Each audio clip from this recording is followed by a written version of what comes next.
प्रिय दर्शकों नमस्कार, कृपया वीडियो को लाइक और सब्सक्राइब करें, धन्यवाद।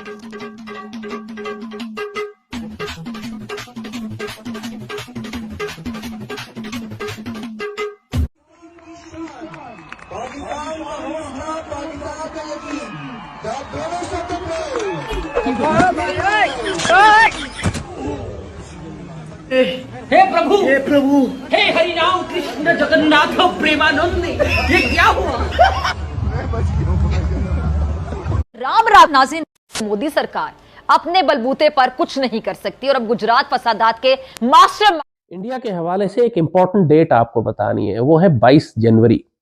आज हम प्रोग्राम रिकॉर्ड कर रहे हैं, ये 10-11 जनवरी है और 10 दिन के बाद, तकरीबन 10-11 दिन के बाद अयोध्या में इन्होंने जो बाबरी मस्जिद शहीद की थी उसकी जगह पर ये राम मंदिर का इफ्तिताह करने जा रहे हैं और ये इनके लिए एक बहुत बड़ा इवेंट है। 500 वर्षों का इंतजार समाप्त होने जा रहा है। जय जय श्री राम। तो नरेंद्र मोदी के कंपटीशन है अभी, उसके मुकाबले पे योगी बड़ा स्ट्रांग कैंडिडेट है। नरेंद्र मोदी खुद यहाँ पर आ रहा है, पूरे भारत से करोड़ों लोगों को दावत है वहां पे आने की, हिंदू हर तरफ से यहाँ जमा हो रहे हैं और एक पागलपने का माहौल है इस वक्त भारत के अंदर। ये एक सिंबॉलिक इवेंट होगा अयोध्या में इनका मंदिर बनना और उसका इफ्तिताह होना। राम मंदिर की बड़े पैमाने पर इफ्तिताई तकरीब का मकसद इंतखाबात से पहले मजहबी और पाकिस्तान मुखालिफ जज्बात को उभार कर वोट लेने के सिवा, वोट बटोरने के सिवा और कुछ भी नहीं है। इसमें कुछ भी हो सकता है। इस इवेंट को ये इस्तेमाल करके इसके अंदर कोई धमाका करवा के या फॉल्स फ्लैग अटैक करवा कर ये जवाज क्रिएट कर सकते हैं कि ये पाकिस्तान ने करवाया, लिहाजा हमने पाकिस्तान पर मजा आएगा। नरेंद्र मोदी को भी जंग चाहिए और खून चाहिए। ये समझ रहे हैं लोग कि नरेंद्र मोदी अगला वजीर आजम है। ये फैसला अभी नहीं हुआ, ये फैसला मोहन भागवत करेगा जो आरएसएस का हेड है। तो नरेंद्र मोदी के कंपटीशन है अभी, उसके मुकाबले पे योगी बड़ा स्ट्रांग कैंडिडेट है, उत्तर प्रदेश का जो चीफ मिनिस्टर है। सो अब इन दोनों को अपनी कार्रवाई दिखानी है, योगी को भी और मोदी को भी, कि मोहन भागवत किससे ज्यादा राजी होता है कि उसको अगले इलेक्शन के बाद वजीर आजम के लिए नामजद करे। इस बात का बहुत रियल चांस है, बहुत ज्यादा। यानी इस बात को पाकिस्तान में अब सेंस किया जा रहा है। मेरा ख्याल है कल एक प्राइम मिनिस्टर काकड़ ने भी अपनी तकरीर में ये बात कही थी कि अगर भारत ने इलेक्शन जीतने के चक्कर में कोई पाकिस्तान के खिलाफ ड्रामा किया तो हम जवाब देंगे। यह रियलाइजेशन अब पाकिस्तान में भी आ चुकी है। इतने महीनों से जो हम बार बार शोर कर रहे थे और इंडिया की जंगी तैयारियां बता रहे थे, तो अब पहली दफा, अब जबकि इलेक्शन बिल्कुल अब इंडिया का 2-3 महीने दूर रह गया है, एक रियलाइजेशन अब पाकिस्तान में आई है कि वाकई ये बात सच है और ये हो सकता है। और उसके इंडिकेशंस और भी हैं कि अभी पिछले हफ्ते इंडियन एयरफोर्स ने और इंडियन कमांडोज ने, इंडियन आर्मी ने एक एक्सरसाइज की है लद्दाख में। एक C-130 तैयारे के जरिए ये आए हैं और रात के घुप अंधेरे में इन्होंने लद्दाख के एयरपोर्ट के ऊपर एक लैंडिंग की है और उसमें से कमांडोज उतरे और उन्होंने आके एयरपोर्ट को कब्जा किया। ये पूरी एक्सरसाइज की है इन्होंने लद्दाख के एयरपोर्ट के ऊपर। मगर उनको लद्दाख पे ये एक्सरसाइज करने की क्या जरूरत है कि घुप अंधेरे के अंदर आधी रात को उतरे इस तरह जिस तरह आप किसी दुश्मन मुल्क के एयरपोर्ट पर कब्जा कर रहे हैं। वो एक्सरसाइज उन्होंने लद्दाख के लिए नहीं की थी, स्कर्दू के लिए की थी, क्योंकि स्कर्दू का एयरपोर्ट पहले हमारा एयरफोर्स का एयरबेस था, तो वहां पर जरा सिक्योरिटी हाई लेवल की होती थी।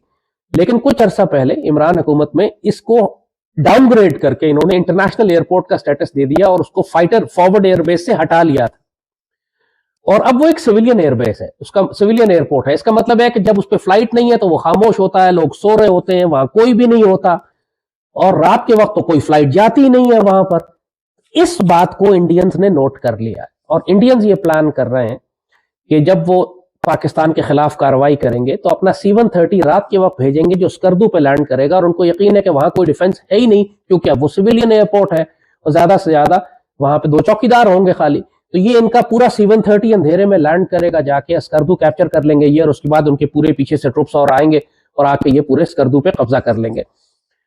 ये प्लानिंग ये पिछले तकरीबन 10-12 दिन पहले इन्होंने की है लद्दाख के एयरपोर्ट के ऊपर।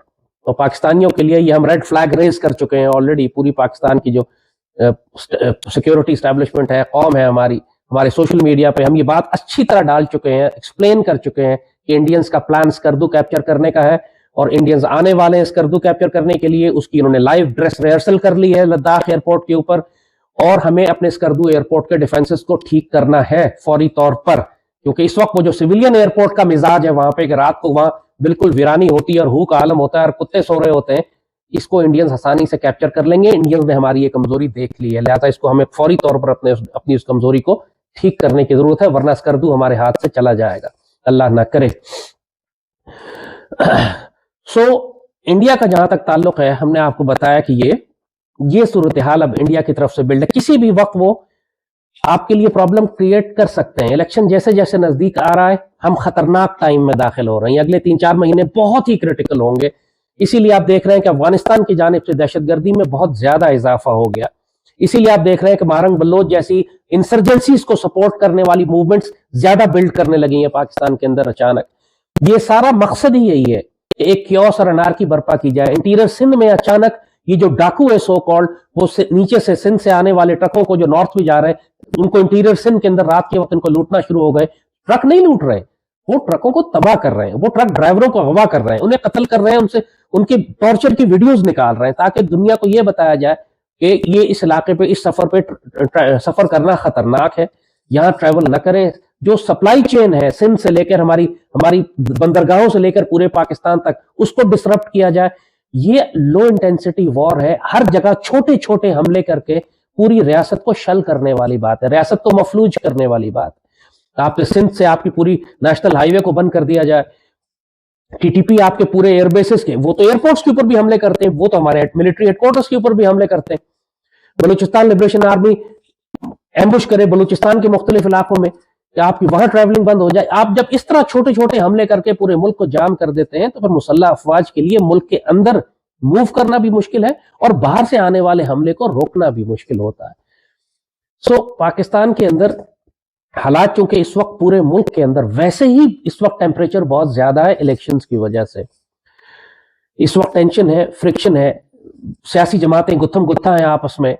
خاص طور پہ تحریک انصاف ایک بڑی جماعت ہے لیکن مکمل طور پر مکتی بانی بن چکی ہے اس وقت. اور انڈیا ہماری یہ کمزوری دیکھ چکا ہے. جیسے کہا کہ دشمن آپ کی ہر کمزوری دیکھتا ہے، وہ آپ کی معاشی کمزوری بھی دیکھتا ہے، وہ آپ کی سپلائی چین بھی دیکھتا ہے، وہ یہ دیکھتا ہے کہ آپ کے کون کون سے ڈیفنسز ہیں، ایئر بیسز ہیں، یا آپ کے کون کون سے فرنٹس ہیں جہاں پہ آپ کا ڈیفنس کمزور ہے، جہاں سے وہ آ سکتا ہے، پینیٹریٹ کر سکتا ہے. پولیٹیکلی پاکستانی لیڈرشپ تو مسلمان دنیا میں کہیں نظر ہی نہیں آ رہی. اگر کوئی ڈپلومیسی ہو بھی رہی ہے ہماری جانب سے تو وہ ملٹری ڈپلومیسی ہے، آرمی کر رہی ہے پچھلے 1-1.5 سال سے. اور ابھی تک ہر ہفتے وہ اتنی خوفناک ایکسرسائزز کر رہے ہیں، کبھی کور لیول پر، کبھی ڈیو لیول پر، کبھی بریگیڈ لیول کے اوپر، کبھی ڈیپ انسرشن ایکسرسائز ہیں کہ پاکستان کے اندر کس طرح، کبھی ریور کراسنگ ایکسرسائز ہو رہی ہیں، کبھی ایمفیبیس لینڈنگ کی ایکسرسائز ہو رہی ہیں، کبھی جنگل وارفیئر ہے، کبھی پیرا ڈراپ ہو رہا ہے بیہائنڈ اینمی لائنز. جیسے کہا کہ وہ C-130 لینڈ کرایا انہوں نے ہاسٹائل ایئرپورٹ کیپچر کرنے کے لیے. مطلب the level of exercises they are doing یہ ہوا میں نہیں ہو رہی. اربوں ڈالر تو یہ صرف فیول اور پیٹرول اور ڈیزل پہ خرچ کر چکے ہیں، اپنے جہازوں مینٹیننس کے اوپر خرچ کر چکے ہیں پچھلے 1-1.5 سال میں. کس لیے کر رہے ہیں یہ سب؟ ظاہر ہے کہ ان کو ایک آبجیکٹو